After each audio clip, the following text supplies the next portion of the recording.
नदीम रज़ा के सलाम। पाकिस्तान और भारत आमने सामने आ गए हैं और हालत जंग में है।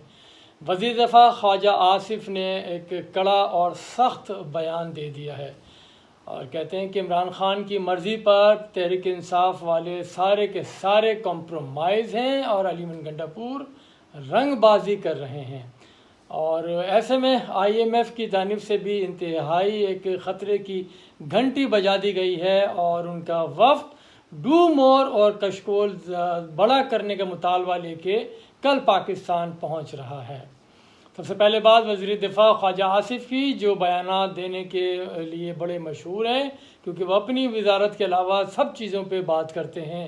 अब लेकिन इस दफ़ा उन्होंने ये कह दिया है कि इस कॉन्टेक्स्ट में कहा है, वो आपको आगे जाके बताऊंगा। कहते हैं कि पाकिस्तान भारत के साथ हालत जंग में है और भारतीय क्रिकेट टीम के चैंपियंस ट्रॉफी के लिए पाकिस्तान आने की जो ख़बरें हैं उस पर भी वो सख्त रद्दमल दिया है। बोलते हैं कि वो बिलवास्ता तौर पे भारत के साथ हम जंग की हालत में आ चुके हैं और वो इस मामले के ऊपर भारत को सख्त रद्दमल देने के हक़ में हैं। भारत ने इंटरनेशनल क्रिकेट काउंसिल को पाकिस्तान न जाने से आगाह कर दिया है और जिसके बाद कभी इम्कान है कि एक बार फिर हाइब्रिड क्रिकेट जो है वो खेली जाएगी जैसे कि दीगर ममालिक में होता था। इस बार भी कभी इम्कान है कि दुबई में ये मैचेस खेले जाएंगे।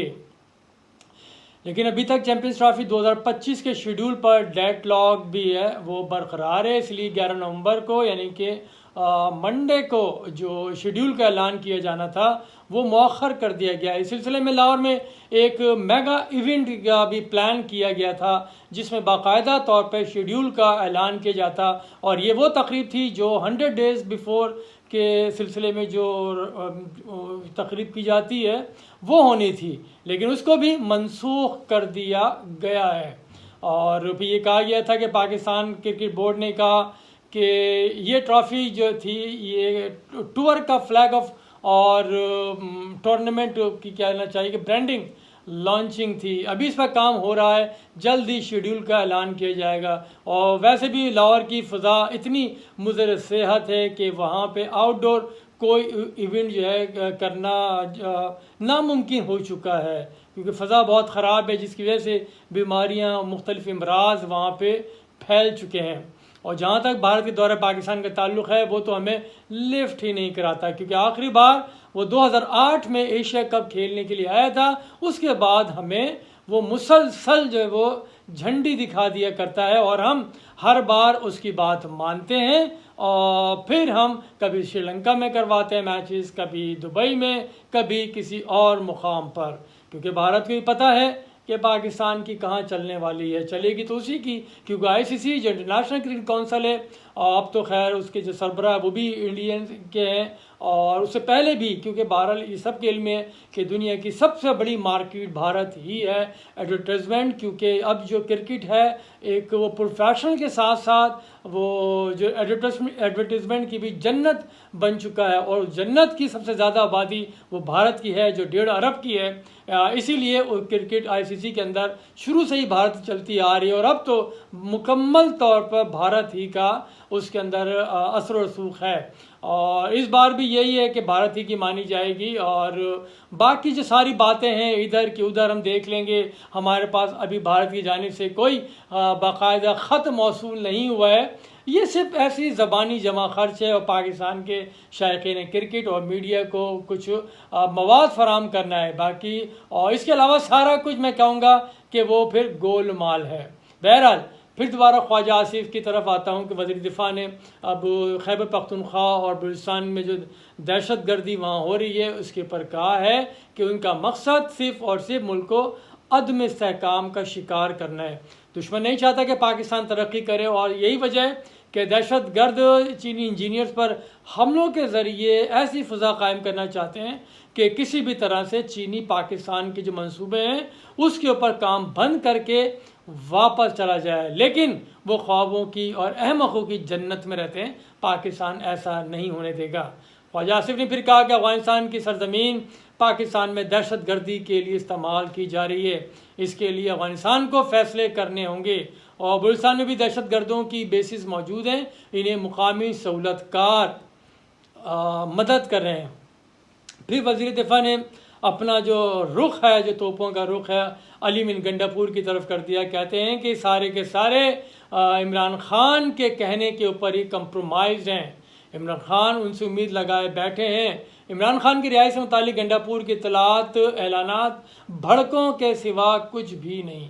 इसके तेजी कॉल से हुकूमत को कोई ख़तरा नहीं। इस वक्त PTI की 50% से ज़ायद जो भी क़यादत है, जैसी भी है, वो सारी कंप्रोमाइज़ है। PTI वाले हर कोई अपनी सहूलत के मुताबिक कंप्रोमाइज़ है। चाहे वो जान चली जाए, बानी PTI को रहा करा के दम लेंगे, गर्दनें कटवा ली जाएंगी, लेकिन टस से मस या पीछे नहीं हटेंगे। ये सारी सिर्फ ज़बानी जमा खर्च है। और फिर कहते हैं कि अली बिन गंडापुर जिस तरह से वो 2 नंबरियाँ करते हैं और इस्लामाबाद पे हमलावर होते हैं, कभी लाहौर पे, उसके बाद फिर रुपोश हो जाते हैं।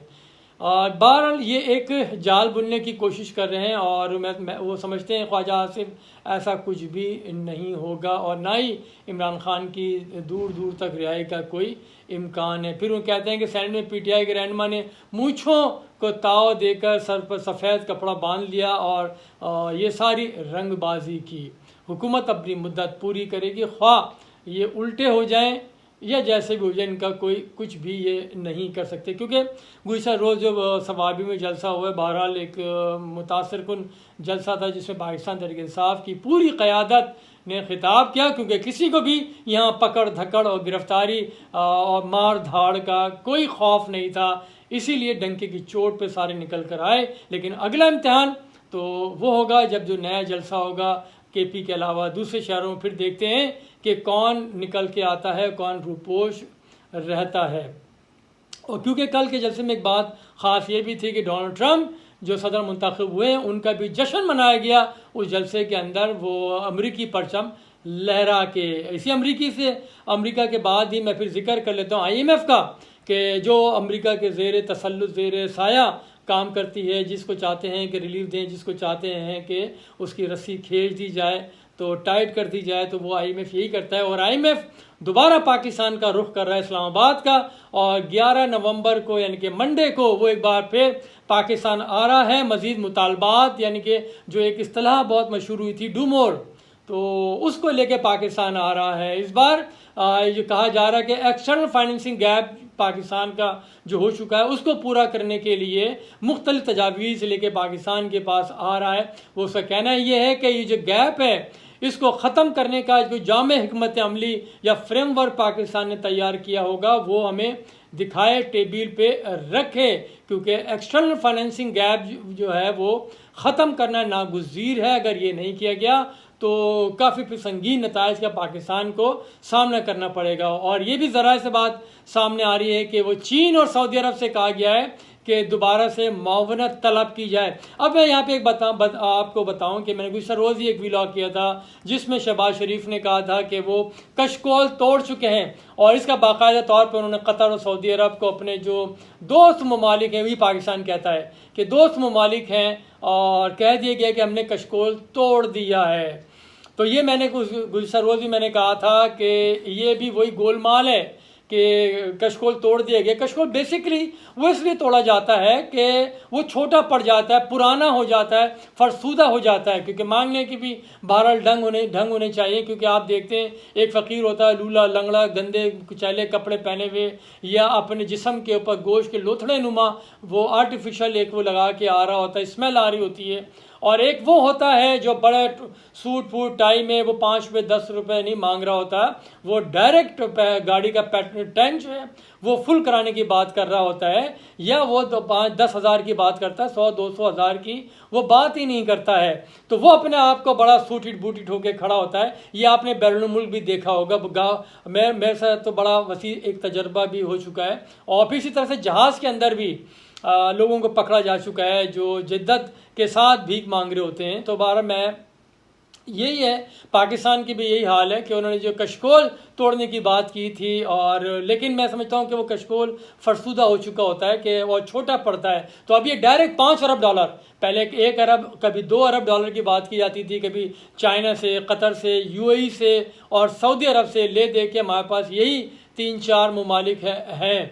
और चाइना की रही बात वो कि चाइना के ताल्लुकात वो हमारे सामने हैं, जो खिंचाव आ चुका है, जो चीनी इंजीनियर्स के ऊपर गाए बगाए जो अटैक किए जा रहे हैं, उसके बाद जो हमारे प्रोजेक्ट हैं पाकिस्तान के अंदर, सी पैक है, इसके अलावा बिजली के और दीगर जो प्रोजेक्ट हैं उनके ऊपर काम की रफ्तार वो सबके इल्म है कि क्या हो चुकी है।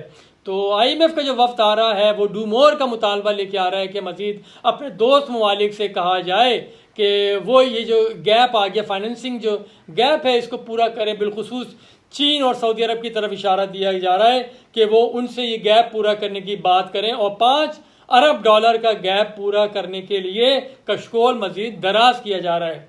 तो अब देखना यह है कि जो IMF का वफ्द आ रहा है तो हकीकत में अपने साथ क्या लेके आ रहा है, क्या कहेगा कि जो कशकोल तोड़ा है उसको दोबारा से बेहतर बना लें, या कोई मज़ीद कोई बड़ा कशकोल का शायद मेरे ख्याल में इसकी भी वो हिकमत अमली मुरतब करेंगे, या वो इसके बारे में भी मशवरा देंगे कि कैसा होना चाहिए और कैसे सामने वाली पार्टी को अट्रैक्ट किया जा सके। तो बहुत शुक्रिया, खुदा हाफिज़।